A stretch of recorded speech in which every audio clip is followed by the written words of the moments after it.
Untuk mengawali kegiatan belajar kita pada hari ini, marilah kita berdoa. Dalam nama Bapa dan Putra dan Roh Kudus. Amin. Allah Bapa yang Maha Baik, puji dan syukur kami haturkan kehadirat-Mu karena Engkau telah melindungi kami sepanjang tadi malam hingga pagi hari ini.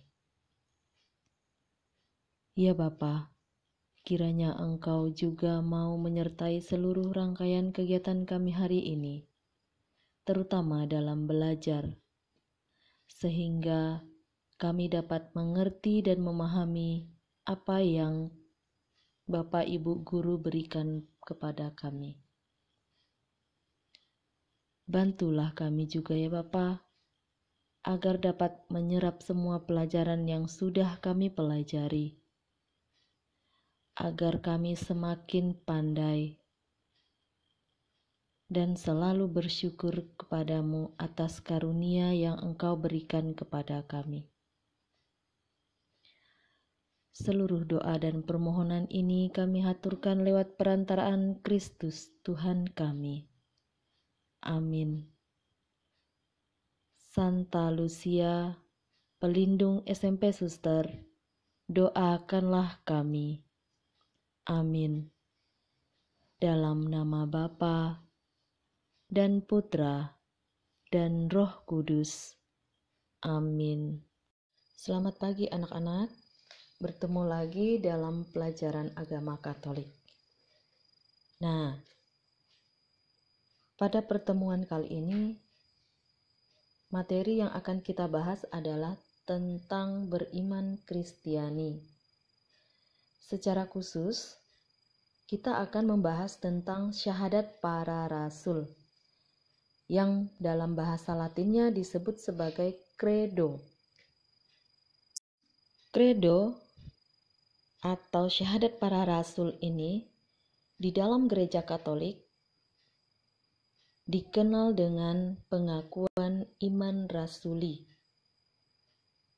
Kenapa pengakuan iman rasuli? Karena berasal dari sekitar Roma. Sedangkan Roma adalah tempat wafatnya Rasul Petrus dan Paulus. Maka syahadat ini menyandang kewibawaan para rasul, karena Petrus adalah tetua para rasul. Nah baik, sekarang kita akan masuk pada inti dari materi ini, yaitu penjelasan tentang kalimat-kalimat yang terdapat di dalam doa atau syahadat para rasul ini. Yang pertama, kita melihat di bagian paling awal sekali, yaitu Aku percaya akan Allah, Bapa yang Maha Kuasa, Pencipta langit dan bumi. Nah, lihat, kita fokus pada kata aku.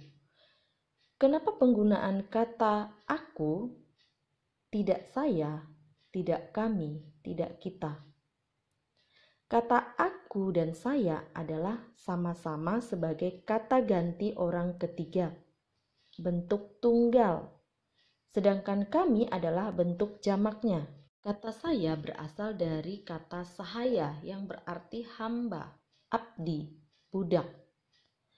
Tetapi kata saya lebih hormat bentuknya daripada kata aku, yang umumnya diucapkan seorang yang lebih rendah kedudukannya dibandingkan dengan lawan bicaranya. Struktur vertikal atau jenjang hubungan nampak bila menggunakan kata saya, sedangkan kata aku tidak. Syahadat iman itu tidak ditujukan kepada Allah. Hubungan vertikal dari atas, dari bawah ke atas, tetapi kepada manusia, hubungan horizontal antar sesama manusia, pengakuan di hadapan orang lain. Aku menyatakan iman kepercayaan. Sedangkan kata aku aku umumnya dipakai oleh seseorang yang sudah akrab. Kemudian kata percaya akan Allah. Kata percaya berarti mengakui sebagai benar. Percaya akan Allah berarti menerima Allah sebagai dasar dan tujuan hidup, serta menyerahkan sepenuhnya kepada kehendak-Nya. Yang kita percayai dalam syahadat iman adalah Allah Tritunggal, Allah Bapa, Allah Putra, dan Allah Roh Kudus. Allah itu satu kodrat tetapi 3 pribadi, itu maksudnya. Kemudian kata Allah Bapa. Yesus sendiri menyebut Allah itu Bapa. Maka kita menyebutnya, aku percaya akan Allah Bapa. Dengan menyebut Allah dengan Bapa yang ada di surga, semakin jelaslah transendensi Allah. Semakin jelaslah keagungan Allah bahwa Ia berada di surga dan mengatasi segala ciptaannya. Bapa inilah keistimewaan sebutan bagi Allah dari orang-orang Kristiani. Allah itu sekaligus transenden dan imanen, agung sekaligus dekat dan memperhatikan manusia. Kita menyebut gelar Allah sebagai Bapa, Maha Kuasa, Pencipta, karena pada saat itu masyarakat Yahudi menganut paham patrilineal, garis keturunan menurut garis keturunan dari ayah. Allah yang transenden adalah Allah yang melampaui segala yang ada. Allah yang tidak terbatas untuk memimpin dunia. Sedangkan Allah yang imanen berarti Allah yang memiliki pribadi yang begitu nyata, Allah yang menjadi begitu dekat dengan umat-Nya melalui pribadi Yesus Kristus. Yang berikutnya yaitu dan akan Yesus Kristus, Putranya yang tunggal Tuhan kita. Nama Yesus diberikan oleh Yusuf sesuai dengan pesan malaikat Gabriel. Dan juga berarti Allah menyelamatkan umat-Nya dari dosa-dosa mereka. Yesus adalah putra yang menjelma menjadi manusia. Kita tahu bahwa Yesus penyelamat dan penebus kita. Maka, bila menyebut nama Yesus, berarti kita sadar dan percaya bahwa Yesus adalah penyelamat dan penebus dosa-dosa manusia. Dosa adalah penghalang hubungan kita dengan Allah. Maka, dengan menebus dosa manusia, Yesus membina kembali hubungan manusia dengan Allah. Yesus adalah Putra Allah. Allah sendirilah yang membuat Yesus menjadi Tuhan. Yesus menjadi Tuhan karena Allah membangkitkan Dia dari maut dan mati. Gelar Kyrios adalah gelar kehormatan yang menunjukkan segi kekuasaan. Menurut orang-orang Kristiani, Yesus adalah orang yang berkuasa atas hidup dan mati. Ia adalah Tuhan di atas segala tuan. Sekarang kalimat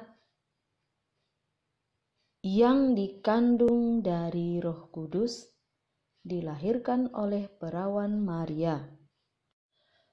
Roh Kudus adalah pribadi ketiga dari Allah Tritunggal. Yesus dikandung dari Roh Kudus. Berarti Yesus berasal dari Allah. Dan Yesus sungguh Allah. Kealahan itu nampak dalam sabda dan karyanya. Berikutnya, kalimat yang menderita sengsara dalam pemerintahan Pontius Pilatus, disalibkan, wafat, dan dimakamkan. Yesus menderita sengsara. Seperti apakah derita Yesus? Sengsara yang diderita Yesus yaitu: pertama, Yesus dikhianati oleh Yudas demi 30 keping perak. Yang kedua, ditinggal sendirian di kebun zaitun waktu mengalami sakrat maut. Yang ketiga, tubuhnya didera dan dicambuk. Berikutnya, kepalanya dimahkotai duri. Memikul salibnya dari istana Pilatus sampai ke gunung Golgota. Kakinya dipaku, tangannya dipaku, lambungnya dihunus oleh tombak. Itulah penderitaan Yesus. Walaupun Yesus tidak bersalah, dijatuhi hukuman mati.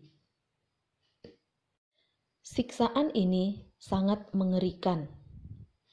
Mahkota duri yang dikenakan di kepala Yesus tentunya menusuk kulit kepala, sehingga mengeluarkan banyak darah. Kemudian, siapakah Pontius Pilatus? Pontius Pilatus adalah seorang bangsa Roma yang menjadi gubernur di Yerusalem pada saat itu.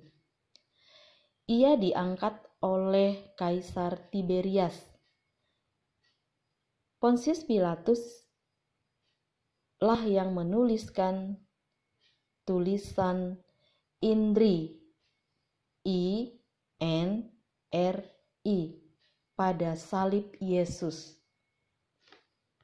Kemudian kalimat dimakamkan. Arti pemakaman adalah merupakan akhir penampakan wujud manusia di dunia. Dengan pemakaman, orang lain tidak bisa melihat mayat yang dimakamkan. Ia mati dari pandangan orang lain. Yesus dimakamkan berarti bahwa Yesus sungguh-sungguh mati sebagai seorang manusia. Yesus dimakamkan sesuai dengan adat Yahudi. Tetapi karena hari Sabat, maka mayat Yesus tidak dimandikan sebagaimana mestinya. Hanya diberikan rempah-rempah harum dan minyak wangi. Setelah itu, mayat Yesus dibungkus dengan kain lenan dan dimasukkan ke dalam lubang atau gua yang ditutup dengan cara menggulingkan batu besar sebagai penutup lubang gua tersebut. Yang berikutnya yaitu kalimat yang turun ke tempat penantian pada hari ketiga, bangkit dari antara orang mati. Yesus turun ke tempat penantian berarti Yesus menyampaikan kabar kebahagiaan dan keselamatan bagi orang saleh yang telah hidup dan mati sebelum Yesus. Tetapi Yesus tidak tinggal di tempat penantian itu, karena Yesus telah dibangkitkan oleh Allah, sebab tidak mungkin Yesus tetap berada dalam kuasa maut. Yesus bangkit dari antara orang mati, berarti Yesus mengalahkan maut. Karena maut berasal dari dosa, maka dengan kebangkitannya, Yesus juga mengalahkan dosa. Dengan mengalahkan maut dan dosa, berarti Yesus menjadi Tuhan dan Juru Selamat kita. Karena Allah sendiri yang telah membuat Yesus menjadi Tuhan dan Kristus. Sekarang kalimat yang naik ke surga, duduk di sebelah kanan Allah Bapa yang Maha Kuasa. Di surga itu Allah bertahta. Berarti ungkapan Yesus naik ke surga karena Yesus telah menyelesaikan tugasnya di dunia ini. Yesus hidup bersama dengan Allah Bapa. Yesus naik ke surga setelah 40 hari dari kebangkitannya. Tempat Yesus naik ke surga di Yerusalem dengan disaksikan oleh para muridnya. Yesus duduk di sebelah kanan Allah Bapa, artinya Yesus mengambil bagian dalam kekuasaan Allah Bapa.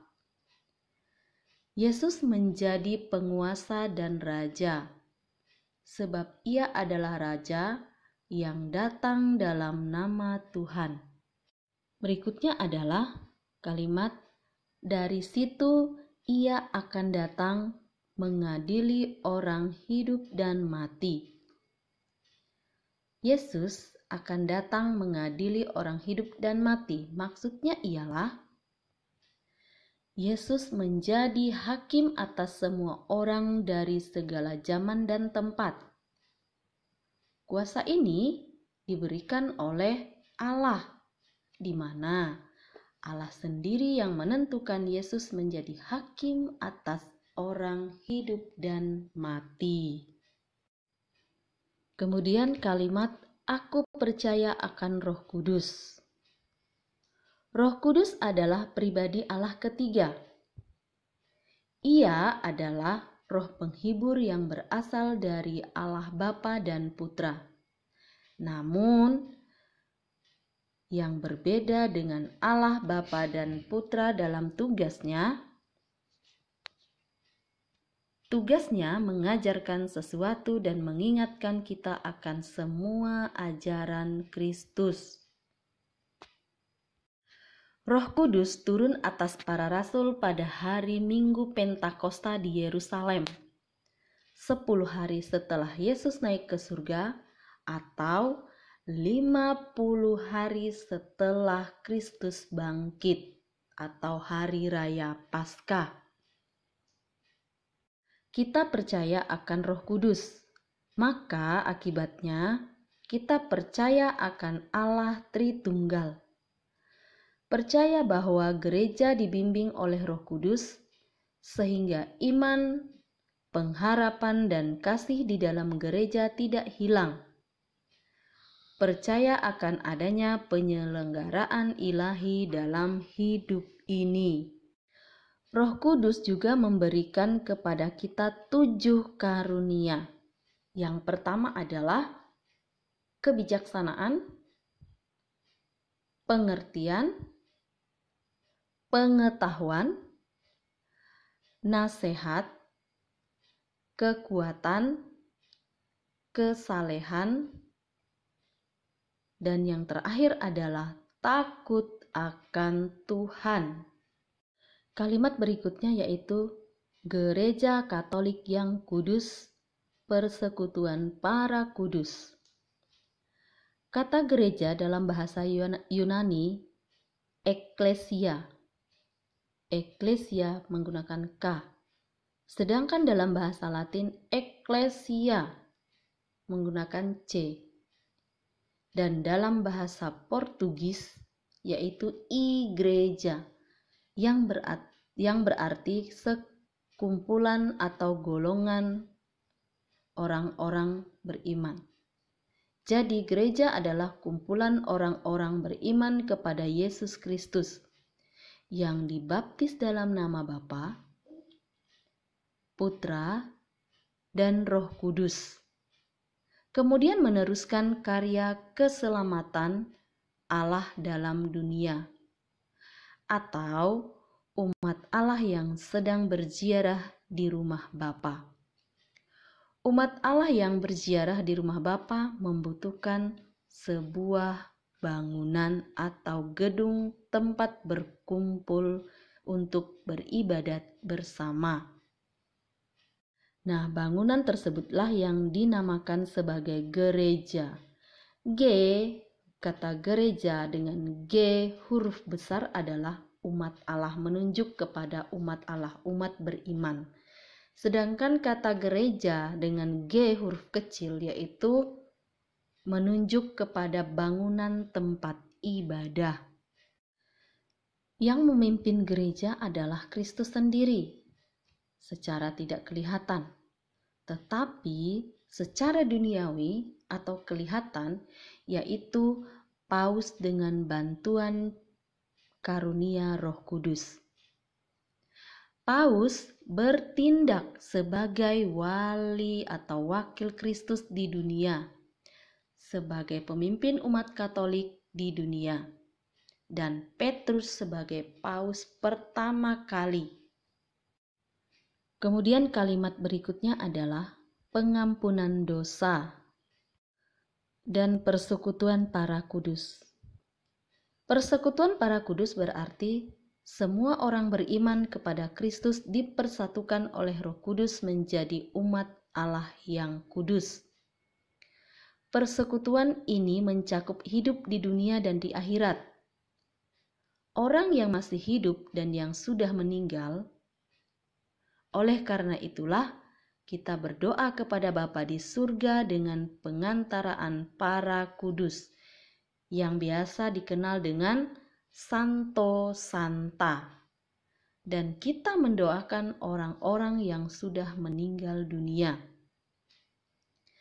Kemudian pengampunan dosa berarti dengan perantaraan Yesus Kristus, Allah membaharui hidup manusia yang lemah, yang tidak dapat menyelamatkan dirinya sendiri. Dengan pengampunan dosa, hidup berrahmat, dipulihkan kembali, dan hubungan dengan Allah dan sesama yang renggang, bahkan putus oleh karena dosa. Berarti juga dipulihkan kembali. Pengampunan dosa sangat diperlukan karena dengan pengampunan dosa, hidup berrahmat dan persatuan dengan Allah dan sesama kita dipulihkan kembali. Selama belum ada pengampunan dosa, hubungan manusia dengan Allah dan sesama masih tetap renggang, bahkan terputus. Kalimat berikutnya yaitu kebangkitan badan. Kebangkitan badan berarti bahwa manusia yang percaya kepada Yesus Kristus akan bangkit bersamanya dan hidup bersamanya dalam kemuliaan Bapa. Pada saat dibaptis, kita telah bersatu dengan Yesus yang telah wafat, dan pada saat mati, kita akan hidup bersama Kristus yang telah bangkit.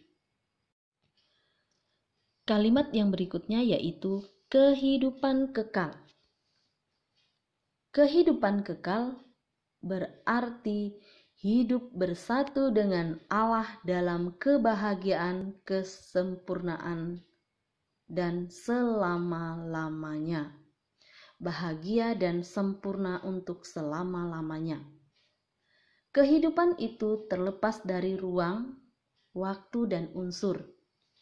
Tidak ada jangka waktu untuk hidup dan tidak perlu gerek atau tenaga untuk hidup. Itulah dia kehidupan kekal. Nah, inilah bagian yang paling terakhir yaitu kata amin. Amin adalah suatu seruan tanda setuju yang berarti demikianlah hendaknya. Kata amin pada akhir syahadat iman atau doa-doa berarti kita setuju terhadap apa yang telah kita ucapkan.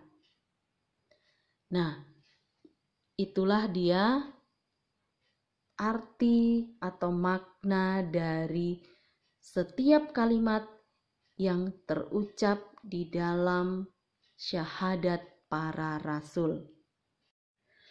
Nah, kemudian kita lihat apa yang dimaksud dengan iman Kristiani.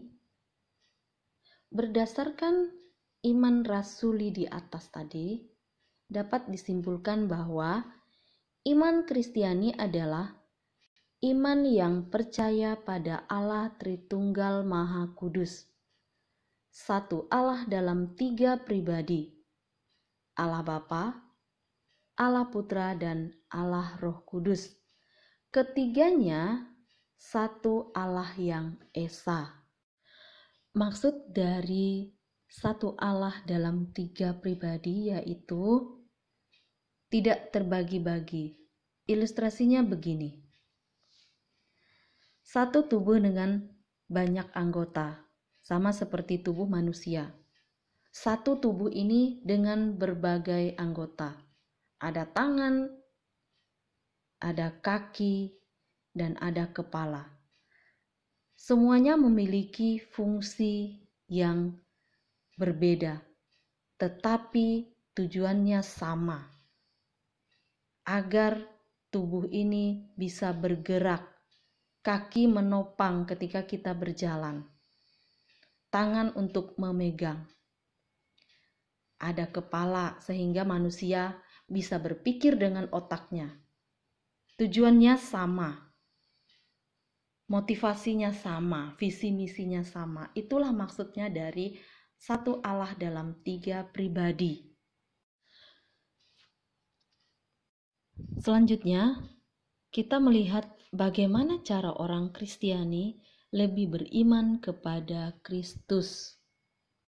Yang pertama adalah bertobat, berbalik kepada Allah, kembali kepada Allah, mengakui kesalahan kita setiap hari. Yang kedua, membangun persekutuan yang akrab dengan Yesus.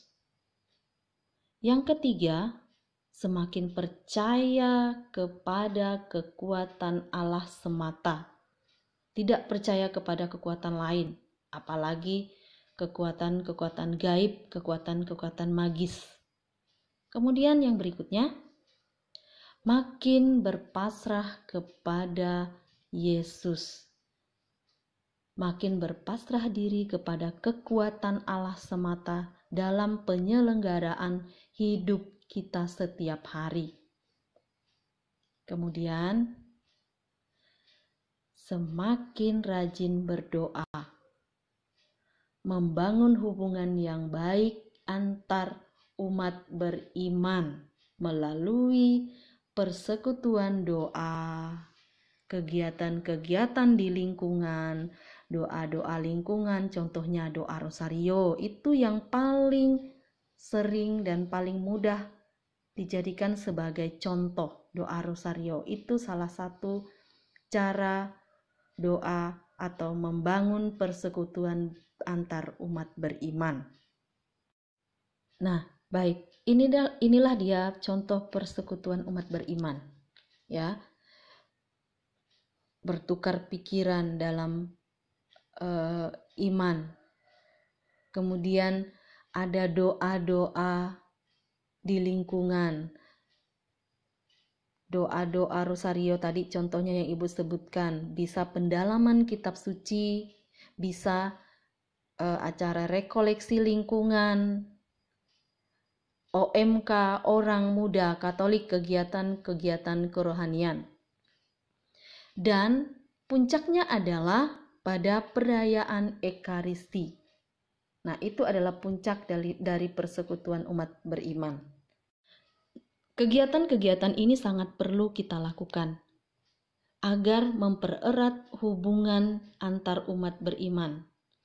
Kemudian agar kita lebih akrab antara satu dengan yang lain, tidak terpisahkan. Seperti tadi, anggota tubuh dengan satu tubuh dengan banyak anggota. Seperti Allah Tritunggal. Satu Allah dengan 3 pribadi. Saling membantu. Sehingga permasalahan-permasalahan di dalam hidup bisa paling tidak teratasi. Persekutuan beriman ini membantu mengembangkan iman kita kepada Allah, iman akan Allah, sehingga iman kita menjadi berkembang. Setiap hari diberi pupuk dengan kegiatan-kegiatan kerohanian itu, sehingga iman itu tumbuh dan berkembang dengan baik. Dan pada akhirnya, kesimpulan dari materi ini yang merujuk kepada materi sebelumnya tentang tanggapan manusia atas tawaran keselamatan Allah kepada manusia, yaitu Yesus adalah tanda agung kasih Allah yang menyelamatkan umat manusia, yaitu ketika Allah menyerahkan Yesus Kristus anaknya untuk disalibkan demi menebus dosa manusia. Allah Bapa rela mengorbankan anaknya, mengorbankan putranya yang tunggal kepada manusia. Yesus rela mengorbankan dirinya sendiri untuk menyelamatkan umat manusia. Itulah tanda kasih agung, tanda kasih yang paling agung terhadap manusia dari Allah itu sendiri. Maka harapan dari beriman yaitu percaya kepada penyelenggaraan Allah dalam hidup kita sampai kita menghadap kepada Allah Bapa dan bersatu dengan Yesus Kristus Putranya. Itu ketika kita nanti telah meninggal.